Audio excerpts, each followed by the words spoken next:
वचन, प्यारा वचन, ईशो मसीह का प्यारा वचन, पाव को दीप को राह को रोशन, ये है मसीह का प्यारा वचन, ये है वचन।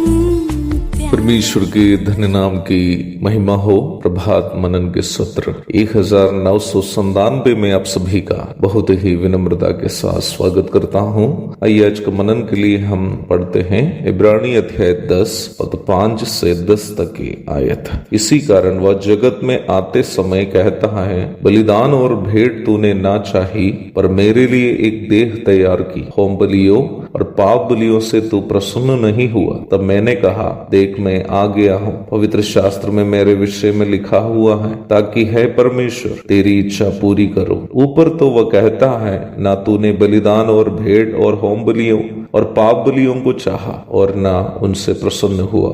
यद्यपि ये बलिदान तो व्यवस्था के अनुसार चढ़ाए जाते हैं। फिर ये भी कहता है, देख मैं आ गया हूँ, ताकि तेरी इच्छा पूरी करो। अतः वह पहले को उठा देता है ताकि दूसरे को नियुक्त करे। उसी इच्छा से हम यीशु मसीह की देह के एक ही बार बलिदान चढ़ाए जाने के द्वारा पवित्र किए गए। पढ़े गए भाग में लेखक भजन 40 की 6 से 8 तक के पदों से उद्धरण करके ये प्रमाणित कर रहा है कि परमेश्वर कभी भी उन बलियों में जो पुराना नियम के काल में चढ़ाते थे प्रसन्न नहीं था। परमेश्वर उन बलियों में प्रसन्न नहीं होने की एक वजह ये थी कि उसे चढ़ाने वाले कभी भी अपने हृदय की पूर्ण इच्छा से उसे नहीं चढ़ाते थे, बल्कि एक मजबूरी के रूप में उसका अर्पण करते थे। न्याय व्यवस्था के अनुसार उन बलियों को नहीं चढ़ाने से वे लोग परमेश्वर के सामने दोषी ठहर जाते। इसलिए इस्राएलियों को उन बलियां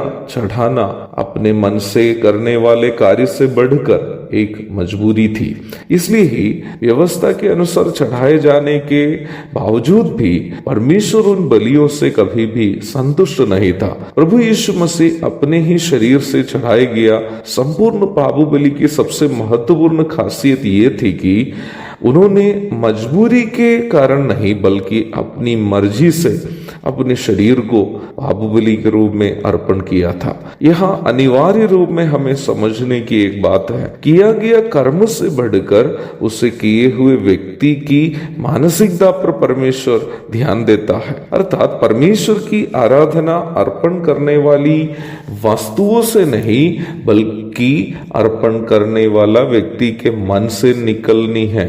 अथवा परमेश्वर उन आराधनाओं से प्रसन्न होता है जो मन से निकलती है। इफिसी 5:2 में हम इस प्रकार पढ़ते हैं, मसीह ने भी तुमसे प्रेम किया और हमारे लिए अपने आप को सुखदायक सुगंध के लिए परमेश्वर के आगे भेंट करके बलिदान कर दिया। अर्थात हमारे प्रति मसीह का प्रेम उन्हें विवश किया कि वह अपने आप को हमारे लिए बलि के रूप में अर्पण करे। और यीशु मसीह का इस बलि अर्पण को जो उन्होंने स्वेच्छा से किया है, परमेश्वर एक आराधना के रूप में स्वीकार किया। ये क्राइटेरिया अथवा मापदंड हमारे लिए भी अवश्य लागू है। परमेश्वर की आराधना कभी भी एक क्रिया कर्म के रूप में नहीं होनी चाहिए। परमेश्वर ऐसी आराधनाओं को कभी भी ग्रहण नहीं करेंगे जो आराधक के मन से नहीं निकलती है। कुछ जगहों में आराधना में भाग लेते समय मुझे ऐसे लगा है कि कलीसिया में बैठे हुए लोग कोई दबाव से आराधना कर रहे हैं, ना कि अपनी मर्जी से। प्यारो, हमें अवश्य याद रखनी है कि परमेश्वर यीशु मसीह के बलि से इसलिए प्रसन्न हुआ क्योंकि उन्होंने अपनी मर्जी से उस बलि को चढ़ाया था। हमारी आराधनाएं जो हम परमेश्वर के लिए चढ़ाते हैं हमारे दिलों की गहराई से हो, ना कि कोई दबाव या मजबूरी से। एक और शुभ दिन की धन्य कामनाओं के साथ आज का मनन मैं यहाँ समाप्त करता हूँ। प्रभु आप सबको आशीष दे। आमीन।